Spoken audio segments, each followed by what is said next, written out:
So I've garnered a reputation over the last 10 years based on my frustration, discombobulation, and sometimes I feel stalked, right?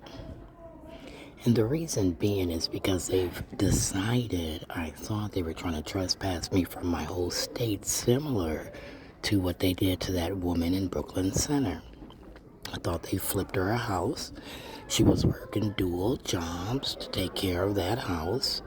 As she was working dual jobs, her teenagers was at home. What they did was they started filing complaints because they couldn't charge the kids with anything. So the kids would still get to do what they were doing, and they deemed her a nuisance. And then they got a restraining order against that black woman in Brooklyn Park. And as they got a restraining order against that black woman in Brooklyn Park, if I'm not mistaken, she had to leave her home, still pay the mortgage as she tried to sell it and then find a new place for her and her kids to live. She had a pool. She didn't empty the pool, and they showed the pool on TV, right? The news people all went 5, 9, 11, because the community called to talk about the pool, and the dirty water with the leaves in it said it brought down the property value. So now people in Minneapolis don't have to worry about the property value. It just looks terrible.